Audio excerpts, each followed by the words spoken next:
ñëwaat docteur Papa Ndari Niang mooy sunu gan salaamaaleykum. maaleykum salaam Babacar Fall. ñu ngi lay gërëm ci nangoo waxtaan ak ñun naka laaj Ndiogou Diène nañu waxtaan ak yow ci mbas meek la mu làmbool ñàkk bi indi coow ñu fàttali ni médecin vétérinaire nga waaye itam da nga am yeneen xam-xam ci wàllu management ak ñoom seen nga jiite sos itam cabinet bi ñuy wax Afrique Émergence Conseil docteur Papa Ndari Niang li ñu la bëgg a njëkk a laaj sax mooy ñàkk gi ak xeetu ñàkk bi ñuy wax AstraZeneca indi coow ci àddina am na réew yoo xam ne tàmbale woon nañ ko pikiir seen askan dakkal li nañ ko ajandi ko ba xool lu muy nuru ndax dafa am jafe-jafe yu ñu ne dañ ko seetlu ba léegi xameesul nag ba xam AstraZeneca gi moo ko waralam déet ay lumbu deret ñu ko ñàkk ba pare ñu seet ni seen biir yaram daa am ay lumbu deret yu ci formé wu mu am ñu mu tiital am ñu mu jaaxal am nañu ni Sénégal war naa def ni ko France ak yeneen réew Italie ak ñoom seen defee maanaam ajandi AstraZeneca ginnaaw jot nañ ci tàmbali nañ ko piquer fii ci Sénégal waaye am nañu jàpp ni war nañ ko aj est-ce que loolu nga jàpp itam wala jarul tiit ni ko tubaab yi tiitee. waaw Babacar balaa may tontu si loolu dama bëggoon d'abord massawu Sénégal yëpp si lu ñu vivre mais également massawu GFM si kas yu mu dund si manifestation yi parce que dama bëgg insister à l'endroit des jeunes que GFM est un patrimoine national. GFM Youssou Ndour moomatu ko Sénégal ko moom dama bëgg insister aussi pour que jeunes yi comprendre ne groupe de presse yépp dañ leen war a taxawu parce que bu presse amul woon démocratie du avancer donc à l'avenir ñaan ñu ko yàlla bëggatuñu sax ay manifestation am fi mais à l'avenir bu ñuy yàq bu ñuy laal ay groupe de presse maintenant pour tontu sa question AstraZeneca mi ngi indi ngandi problème au niveau de la communauté internationale Sénégal suñu médecins yi xarañ nañu dëggu nañu ci lu ñuy def am nañu xam-xam pour attester ne vaccin bi amul danger professeur Tandaka wax na ko mu ne tollooguñu ci valeur bi nga xamante ne quantité bi nga xamante ne 10 000 morts bi nga xamante ne mooy permettre ñu ne lii c'est danger war nañ ko arrêter mais ñun de bu doon ñun la dañuy dellu ginnaaw parce que fu France delloo ginnaaw France dañu ëpp moyen fuuf de ëpp ñu xam-xam seen docteurs yi gën ñu xarañ suñu docteurs yi Allemagne seen docteurs yi gën ñu xarañ suñu docteurs mais am nañu ay moyens yi nga xamante ne ñun amuñu ko ñoom ñu dellu ginnaaw y a des pays africains yu dellu ginnaaw démb RDC dellu na ginnaaw lu tax Sénégal war a dem ba mbëkk mur bi parce que professeur Tandaka lu mu wax peut-être que ñun mën nañu vacciner ak AstraZeneca 10 000 yu muy wax ne bu ñu fa yeggee mu nekk say critique 10 000 yooyu mën nañ ko am en terme de mortalité au Sénégal est-ce que ñun dañu war a accepter loolu pour man Sénégal warul pousser ay borom xam-xam lañu gis nañ ne parce que borom xam-xam mooy aussi kuy xool di gëstu di balancer teg balance am di équilibrer gis nañ ne am na mi ngi indi ay musiba même OMS que bien que OMS nee na ne amul lien mais man gëwuma loolu. OMS nee na nañu pikiru amul ba problème. mais gëwuma loolu parce que piqûre boobu mooy indi dee kon forcément piqûre boobu am na impact OMS nañu xoolaat lu ñuy wax mënuñu positionner mënuñu proposer lu mel noonu alors que mi ngi rey parce que en réalité c'est vrai lu xew mooy mbas bi dafa ñëw. di rey ñu bare ñu gaawantu étape yu ñuy def pour génne vaccin dañ ci tëb yu bare parce qu'il fallait que mu am une réponse très rapide yoon la mais léegi mi ngi vaccin yi ñu ngi wane ne en réalité parce que def ñu test yi ñu waroon yëpp ñi ngi wane seen bopp donc Sénégal am na pour teg tànkam wax ñu ko mu supprimer AstraZeneca mais na ko génne ci lot de vaccin yu muy utiliser Sinopharm bu mu jot bi en attendant parce que lenn du am de duñu nangu aussi nag ñuy juum bëgg pousser def vaccination je comprends la préoccupation des médecins bëgg nañu aar Sénégal mais bu ñu pousse cette idée-là à Sénégal ba lor Sénégal. mais est-ce que tamit comme ni ngay waxee su ne France ak Allemagne suspendre nañ rek réew yu bëri suspendre que Sénégal dafa war a suspendre parce que tamit réalité bokkul xëy na ni ko nit ñooñu bañ a ñàkk supporter fi mën nañ ko supporter situation yi bokkul réalité yi bokkul. ak yaram yi. waaw loolu am na mais est-ce que aujourd'hui Sénégal def na étude buy wane ne yaram yi bokkul ak réponse bu vaccin yi di am par rapport ak yeneen dëkk yi du benn ba mën a continuer loolu parce que loolu la ñu d'accord nañu de xam-xam science mooy mbir bi nga xamante ne contradiction mooy tax yëf yi avancé mooy tax yëf yi jëm kanam mooy tax yëf yi dëgër donc c'est bon ñu am cette échange contradictoire man awma benn position contraire ak tàndaxa mais ni avec les autorités sénégalaises en matière de santé mais dama bëgg rek ñu moytu ñu def attention parce que déjà sénégalais yi bëgguñu woon vacciné wu sensibiliser nañu ba tey ji toll nañu fi nga xamante ne sénégalais yi accepté nañu vaccin bi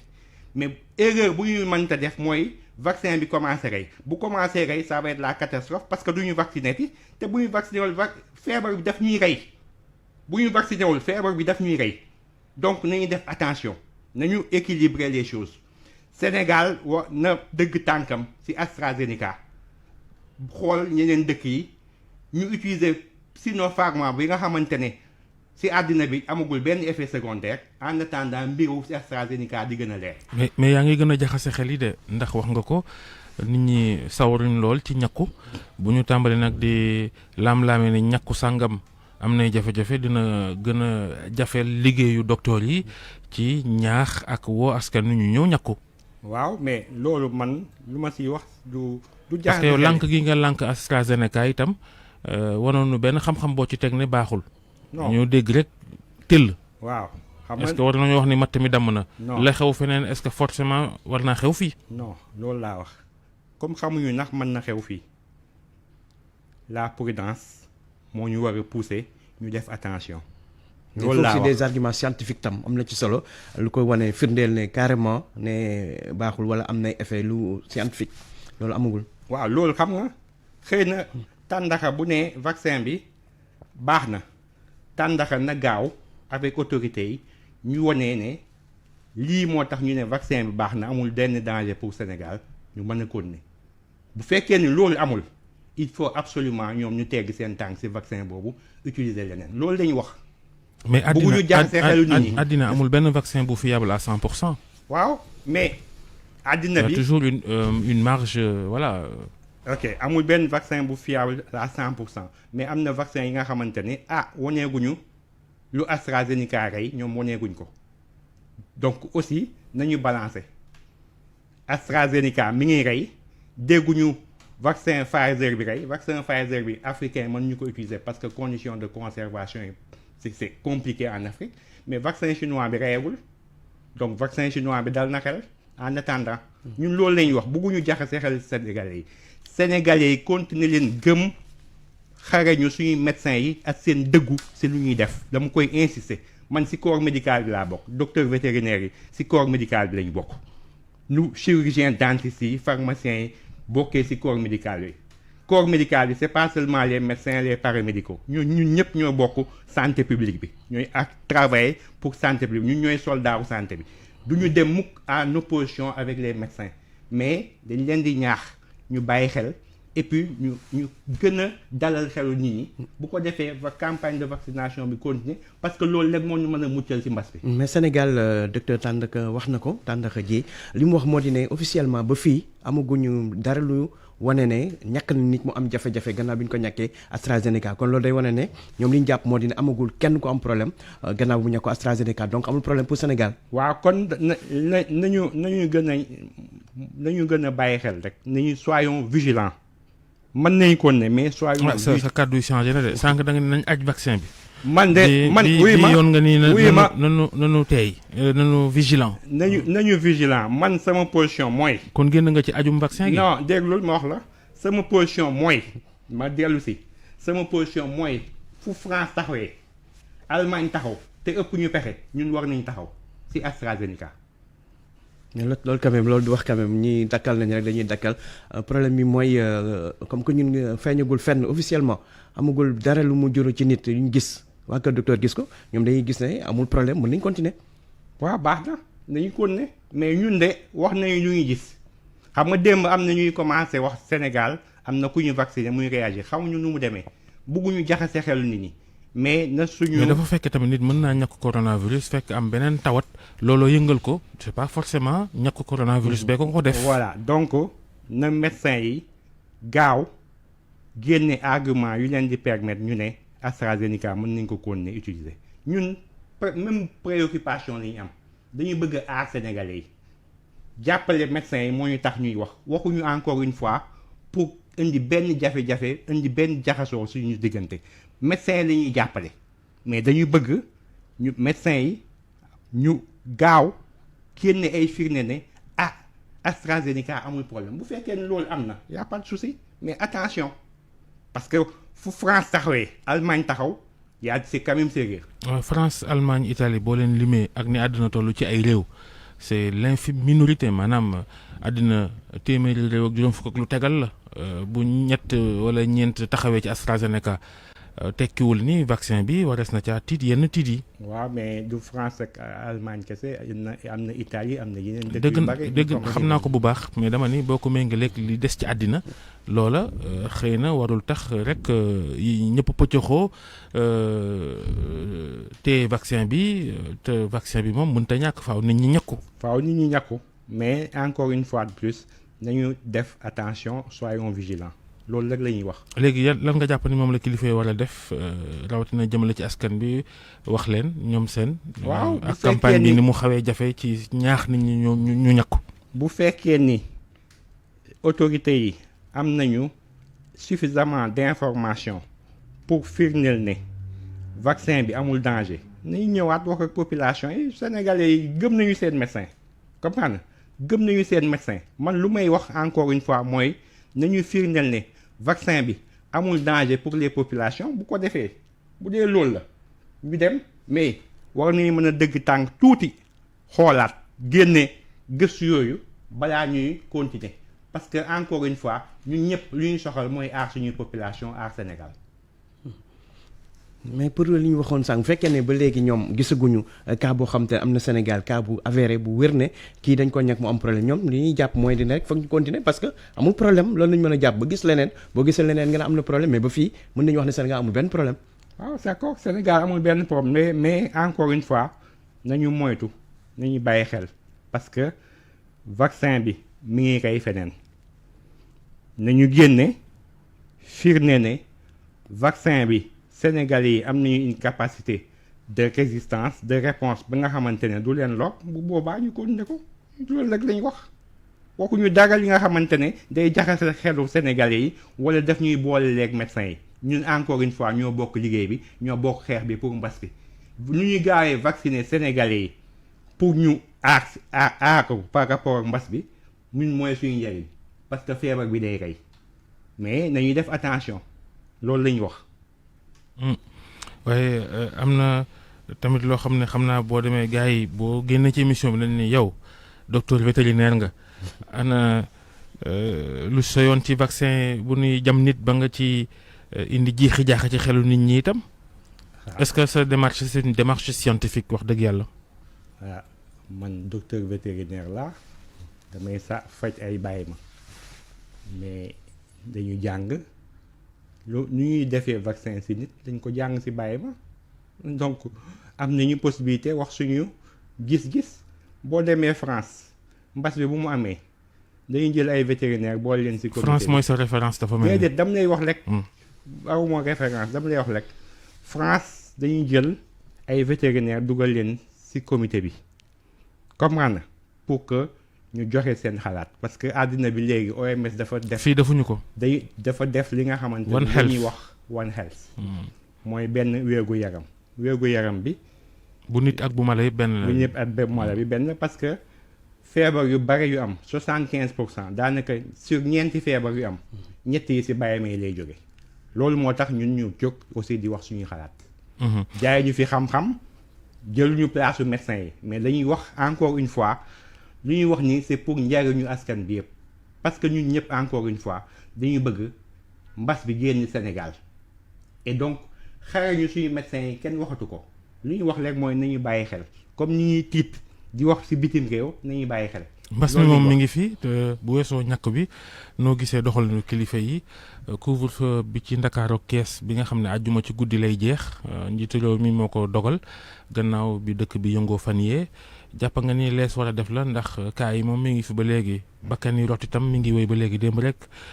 bilan bi mi ngi wax 15 personnes fukki ak juróom yu ñàkk seen bakkanati ci coronavirus gi est-ce que mesure administrative yi ñuy waaj a jël noonu yu ñu war a jël la yolomal gi. waaw ñun gis nañ ne couvre-feu bi ñu ko yéegee de minuit à 5 heures du matin foofu autorités yi def nañ lu baax loolu la ñu gis parce que ñi ñeen dañ doon wax ne mais est-ce que virus bi moom guddi lay génn ak yooyu parce que en réalité bu ñu at couvre-feu bi ñu heure yu ñu ko doon def c'était quand même des problèmes nit ñi bu ñu wàccee ngoon 4 heures buukante beeg yooyu pour ñibbi c'était des problèmes. Maintenant cas yaa ngi nekk di augmenter mortalité yaa ngi augmenter pour man sama gis-gis mooy 19 mars bu ñu war a arrêter état de catastrophe sanitaire dafa teel parce que cas yaa ngi continuer di augmenter xam nga li ñuy def yëpp dañ koy teg ci science pour wax données épidémiologiques yu ñu am yi ba tey jii permettre ñu wax ne war nañu lever état de catastrophe sanitaire bu am Sénégal na nit ñi continuer gën a fagaru respecter gestes barrières yi ak recommandation ministère de la santé parce que feebar bi jógeegu fi. kon yow àndoo ci lever état d'urgence sanitaire boobu parce que li nga wax moo di ne données yi ak situation ni muy évoluer war ñu ko di dañ ko war a bàyyi. état d'urgence sanitaire bi pour ñun c'est prématuré parce que encore une fois yéen a ngi gis chaque jour résultat yu ministère de la santé di génne cas yi wàññeekul dafay yokku. nan la kaay di yokkoo yow nga bëgg wàññi nga bëgg arrêté génn état de catastrophe sanitaire booy wax ne dañ si génn ça veut dire que yow dem nga bu maîtriser situation bi ba mu leer la ne tey jii même buy am ay cas yi dootul bari mais c'est pas le cas. mais xam nga état bi itam moom buy gérer day sóoraale lépp pour équilibrer France googu nga xam ne moom ngay tudd boo ak léegi sax ñoom. bu borom xam-xam yi waxee nañu def ay confinement nag yooyu gouvernement France day hésiter ndax bañ a étouffer askan wi est-ce que mën nga nangul tam état bi mu yolomal ngir équilibrer ba nit ñi tam bañ a am ay métit yu ñuy yëg ba li fi xewoon fan yee di fi xew. d'accord nañu pour équilibrer loolu wax nañ ko il faut que économie bi daw parce que loolu moo ñuy dundal mais encore une fois bu ñu prononcer lever état de catastrophe sanitaire parce que mbas baa ngi fi ba tey et dara firndelul ne pour l'instant que mbas baa ngi génn ci dëkk bi cas yaa ngi wàññeeku donc ni ñu continuer def état de catastrophe sanitaire pour montrer pour que nit ñi bañ a bàyyeeku wax ñu leen ne bu ñu liggéey mais nañu bàyyi état catastrophe sanitaire bi pour que nit ñi xam ne ba léegi feebar baa ngi fi que ñoom dañuy war a respecter mesures barrières yi vigilant parce que cas yi mi ngi yokku loolu la ñu wax. ndax da ngay ragal buñ ko dindee mbir yi gën a jaxasoo situation catastrophique ndax nit ñi bu baax doon ñu sàmmonteeg mesures yi lu neex waaye def lay doon. non xam nga c'est psychologique affaire wu xel la mën nañ yaakaar ne comme génn nañ lii kon jàngoro bi jeex na ci dëkk bi et que donc mën naa def lu ma neex comprendre foofu la ñuy waxee pour que Sénégalais autorités yi gën a insister auprès des populations que nañu ko ne respecter mesures barrières yi parce que feebar baa ngi rey feebar bi mi ngi rey cas yaa ngi fi ba tey cas yi wàññeekuñu. yow ñàkku AstraZeneca bi ñu dooree waxtaan wi nee nga nañ ci tey dañu bëggoon xam sax ba xam ñàkku nga faf boobaak léegi bi ñu tàmbalee campagne bi ci Sénégal. non ñàkkooguma de amaguñu possibilité ñu ñàkkuñu. ndax lan dañ ni yéen fajkat yi yéen a jiitu. waaw mais Sénégal fajkat yu mu jiital mooy médecins yi ak paramédical ak personnel du soutien. waaw ñooñu la jiital ci corps médical bi. vétérinaires yi chirurgien dentiste yi pharmaciens yi bokkaguñu man maa fi wax ne nañ leen si boole parce que si soldaaru santé lañ bokk. mais Jërëjëf. boole buñ leen si. jërëjëf docteur docteur Papa Daly Niang médecin vétérinaire jiite itam li ñuy wax Afrique émergence conseil du cabinet buy joxe xalaatam ak xam-xam ci wàllu wér-gu-yaram ak ni ñu koy gérer ñu yendoog jàmm jërëjëf Alaaji Ndiogou Diène jërëjëf Faty Dieng ak ñu mu toogal ba lëkk incha allah.